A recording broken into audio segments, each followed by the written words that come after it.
estou aqui na Grota da Toca, no Boqueirão da Onça, um dos lugares mais bonitos que eu já conheci na vida. A gente vai iniciar uma websérie muito importante, que é sobre o projeto de arara azul de Lia. Aqui no Boqueirão da Onça só restaram 2 araras. Por conta do tráfico, esses animais quase foram extintos aqui, sobrando só 2 indivíduos. E com o projeto da arara azul de Lia, com uma interação com várias instituições, todo mundo trabalhando junto, reproduzindo esse animal sob cuidados humanos e trazendo de volta esse animal com um grande projeto aqui inserido na comunidade Cercadinho, que envolve várias pessoas, uma equipe muito técnica que está conseguindo trazer a arara azul de Lia de volta a esse paraíso. Acompanhe aí.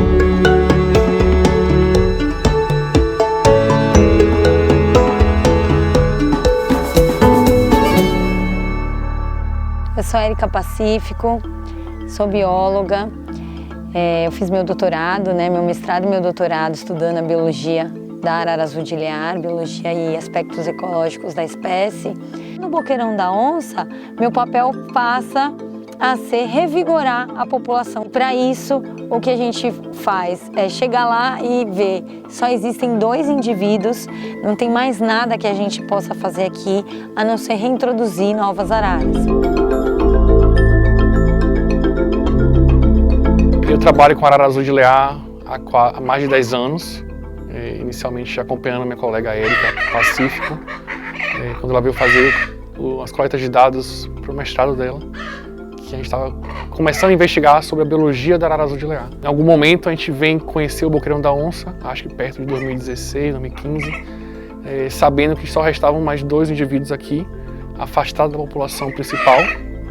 E a gente fica com aquilo na cabeça, tipo, precisamos voltar e desenvolver alguma coisa para ajudar essa população antes que ela desapareça. Por fim, eu acho que em 2016, 2017 a gente faz uma parceria com uma companhia de energia eólica aqui na região, que estava disposta a ajudar a arara. E eles vão dar o pontapé inicial financeiro para a gente desenvolver o que era já apontado como uma ação prioritária pelos pesquisadores e que até então ninguém conseguiu realizar. E vamos desenvolver um programa para fazer solturas experimentais para chegar em um momento no revigoramento populacional da arara azul de Liar no Boqueirão da Onça, que estava perto da extinção.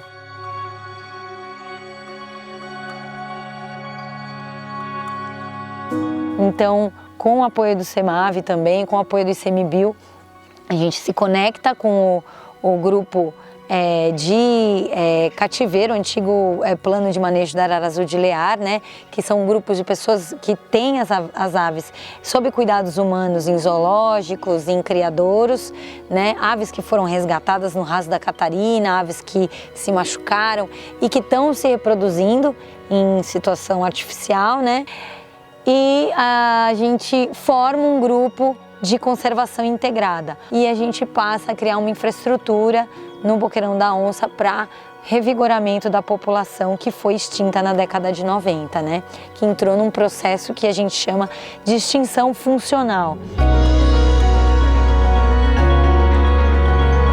Estou chegando no Zoológico de São Paulo para a gente conhecer um pouco sobre o trabalho de reprodução da arara azul de Lia. Aqui é uma área restrita, não aberta ao público, onde eles trabalham há vários anos a reprodução da arara azul de Lia. E os filhotes nascidos aqui desse programa são enviados para o projeto lá no Boqueirão da Onça, onde a Érica faz a soltura desses animais. Vamos lá conhecer um pouco. Tudo bom, Fernanda? Tudo bem, bem-vindo. Obrigado, finalmente vim aqui conhecer o projeto. Isso aí. Tudo bom? Tudo jóia. Então a gente veio aqui conhecer um pouco desse projeto de reprodução das araras azuis de Lia, esse projeto que já vem há vários anos aí ajudando a conservação da espécie, junto à Érica, junto com o projeto de soltura desses animais, que o objetivo principal é voltar com esses animais para a natureza, É isso aí. O Zoo de São Paulo, ele já é mantenedor dessa espécie há muitos anos, O primeiro indivíduo entrou aqui em 1986 e desde então o Zoo sempre foi parceiro do governo federal, do CEMAV e agora a gente é parceiro da Érica também nesse programa tão importante que é de revigoramento da região do Boqueirão da Onça. O Zoo de São Paulo, a gente começou com a reprodução aqui no Zoo em 2015.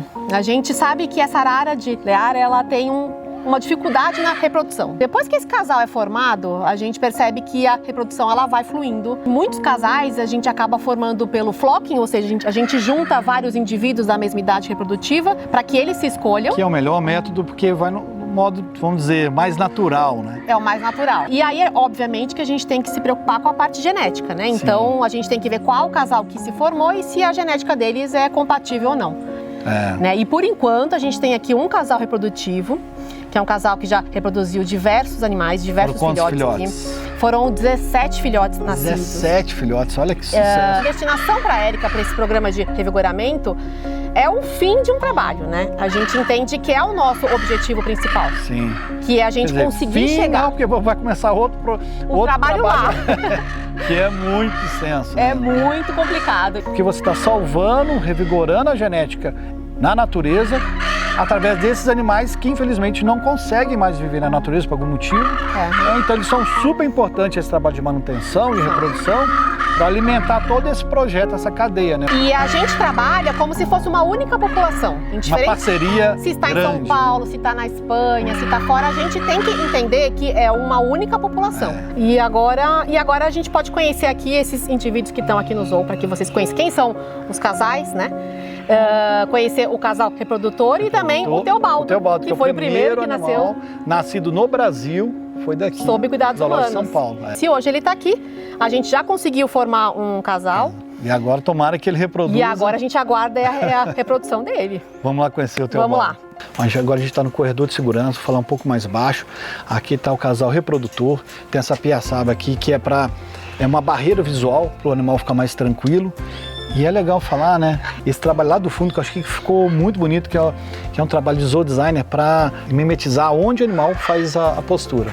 São ações como essa que traz o sucesso reprodutivo, né? A gente sempre tenta utilizar ambientações que sejam similares ao habitat deles. Então a gente tem uma equipe só de comportamento que faz essa análise e a gente vai definindo quais são as ações que a gente tem que fazer dentro de um recinto para que melhore esse comportamento ou para que a gente estimule, por exemplo, uma reprodução, que foi o que aconteceu aqui com esse casal.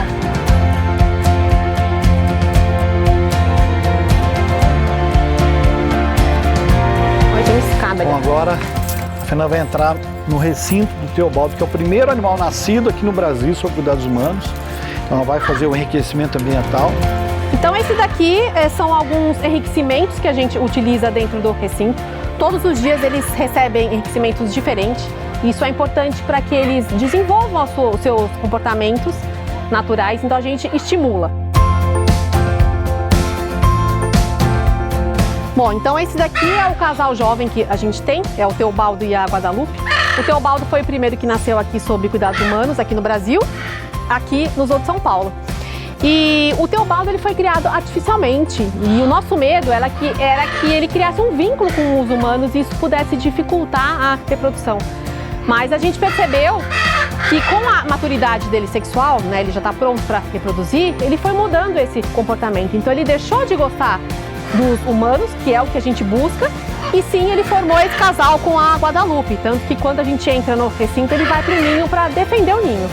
Então isso é um indício muito positivo de que talvez a gente consiga a reprodução desse casal tão emblemático aqui pra gente. A gente está na maternidade do Zoológico de São Paulo, aqui com a Fê, e a gente está aqui diante de duas... É macho ou é fêmea? É um casal. É um casal? É um casal. Nasceu esse ano, está com quanto tempo? Eles estão com 3 meses. Estão começando agora a iniciar o desmame, né? Então a gente ainda fornece papa para eles. E a gente vai poder acompanhar esse momento aqui de alimentação desses 2 filhotes aqui de arara azul de Lear. Então a gente tem, é importante, né? A gente tem essa parte mole aqui do bico delas, que é justamente onde os pais encostam para dar o alimento. Então na hora que estimula... na hora que a gente encosta aqui, elas têm esse estímulo de deglutir toda a papa, né? Ó, então, a gente já quer também. Então a gente sabe que não vai ter risco de engasgo, de falsa via. Parabéns pelo sucesso reprodutivo. Obrigada.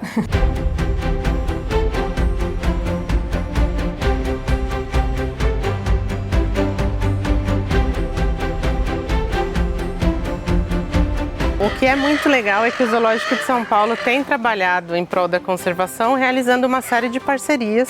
Um deles é que a gente compõe o Programa de Manejo Populacional da arara azul de Lear, que é do governo federal, e a gente tem também uma parceria com o Grupo de Pesquisa e Conservação da arara azul de Lear para fazer justamente essa conexão. Nossos filhotes, nossos jovens são então encaminhados para a realização da soltura lá no projeto da Érica Pacífico, que coordena então esse grupo. É um grande prazer para a gente receber vocês aqui e mostrar um pouquinho do nosso trabalho nesse documentário que é tão importante. A gente acredita que a comunicação é uma enorme ferramenta, super valiosa para que as pessoas, principalmente que não conhecem a nossa fauna, né, a grande riqueza do nosso país, possa ter contato com esse material. Então a gente está muito feliz de ter vocês aqui na nossa casa e as portas estão sempre abertas.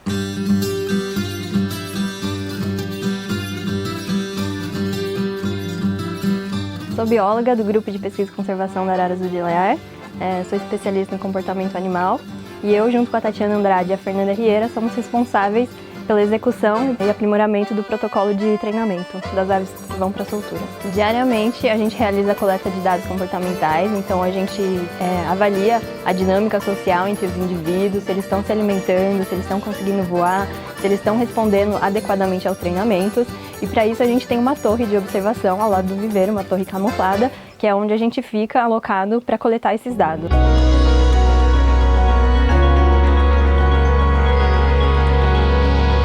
A gente tem um protocolo estabelecido, que é um protocolo que vai se aprimorando ao longo do tempo e dependendo do grupo, cada grupo é composto por indivíduos de diferentes origens, né? Pode ser apreensão, pode ser animais criados em cativeiros ou resgate.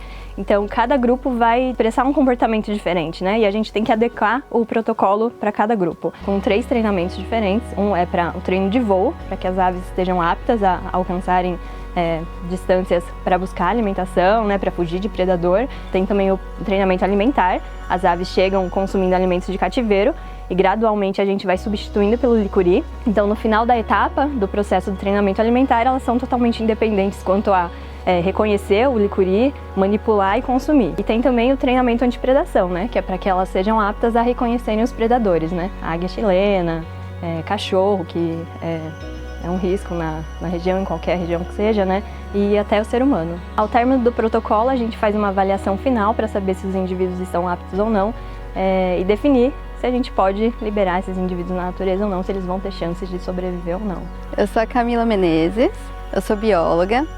Eu tive contato com as araras azuis de Lear pela primeira vez no CECFAL, que é o Centro de Conservação de Fauna Silvestre do Estado de São Paulo. Inclusive, é uma das instituições que mandam indivíduos para o projeto de soltura da Érica. Eu espero que a população seja restabelecida no Boqueirão da Onça e que aqui continue crescendo essa população, tenha um monitoramento, o apoio da comunidade com a educação ambiental que o projeto também realiza.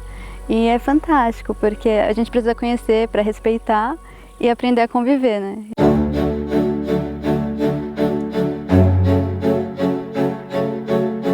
O CECFAL, que é um criadouro científico para fins de conservação, vinculado à Coordenadoria de Fauna Silvestre do Estado de São Paulo, trabalha com espécies brasileiras ameaçadas de extinção.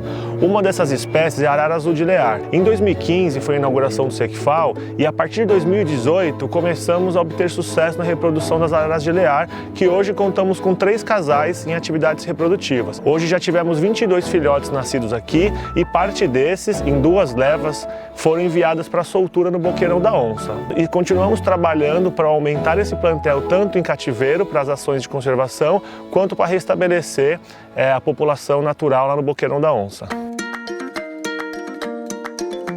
Estou aqui com o Antônio, que é tratador responsável pelas araras azuis. A gente está chegando perto aqui da área do centro de reprodução daqui do CECFAL. E na porta aqui do centro de reprodução tem aqui, ó, pé de licuri. São pequenos ainda, né? Estão verdes ainda, bem pequenos ainda.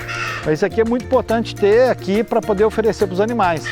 E o bom é que ele tendo acesso ao licuri aqui, quando eles chegarem lá na natureza, eles já vão reconhecer de longe. Os recintos são ótimos, são bem altos. E lá no fundo, ó, muito importante mostrar que no fundo eles mimetizam como é os paredões rochosos lá da Caatinga. Então isso é fundamental para eles conseguirem alcançar a reprodução. E aqui tem um sucesso muito grande. Já foram quantos filhotes? 22 filhotes. 22 filhotes. É uma taxa de sucesso muito boa. Meu papel aqui como cuidador desses animais, essa espécie ameaçada, é todo dia olhar bicho por bicho, conhecer o indivíduo por indivíduo. E esse olhar é muito importante, o feeling Isso. de seu aqui para cada indivíduo, que é você que está todo dia, né? Isso. E hoje em dia a gente conta com um casal reprodutor aqui, que é o casal que já teve 22 filhotes aqui no Secfal. Esse aqui é o que mais reproduz. É o que mais reproduz.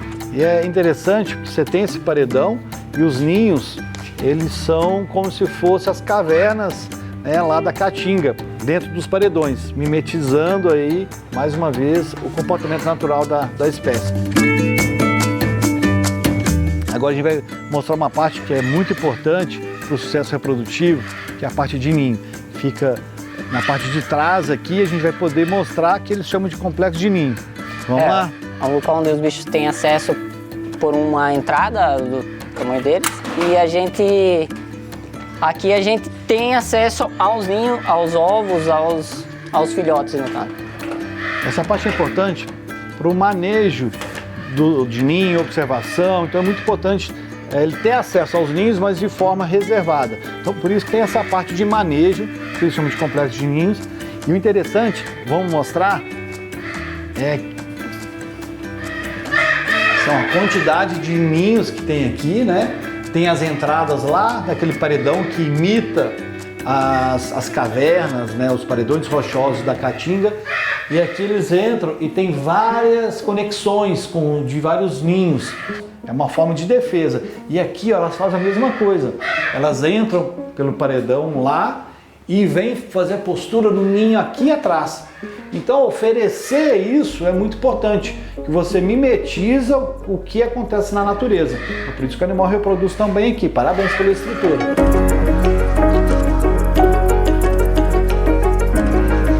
Nós temos aqui agora os 2 últimos filhotes que nasceram sob cuidado artificial. Eles foram criados na mão, né, alimentados artificialmente. Faz parte do protocolo, Faz parte do protocolo. Uma primeira reprodução, e aí eles já começaram a voar. Estão aqui nesse recinto, e assim que eles estiverem totalmente independentes, eles vão para o recinto dos adultos. Então estão beirando aí agora, estão chegando nos 5 meses, um casal de irmãos. É bom que você tenha essa opção, né, de trabalhar, abrir, formar novos casais aí com os que... Com certeza. E como os pais até agora são indivíduos de natureza, sem até então parentesco conhecido, né? Traz uma carga genética muito importante. Então né? todos os filhotes que nascem podem ser pareados com do outro casal que não tem nenhum parentesco.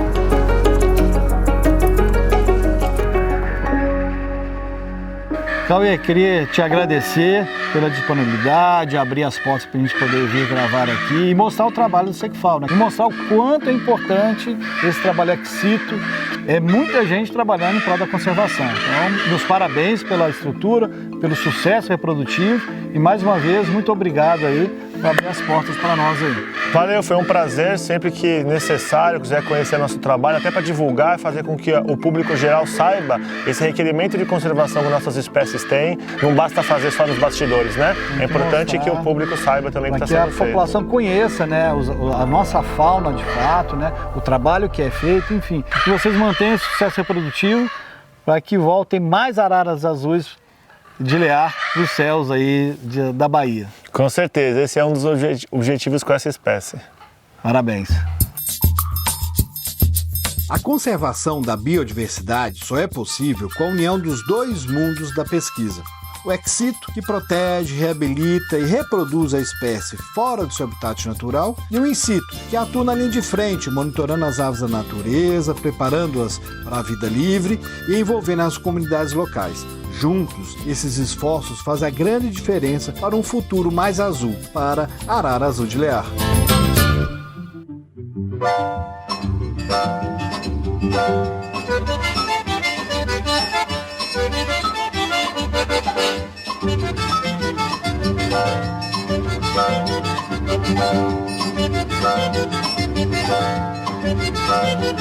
Thank you.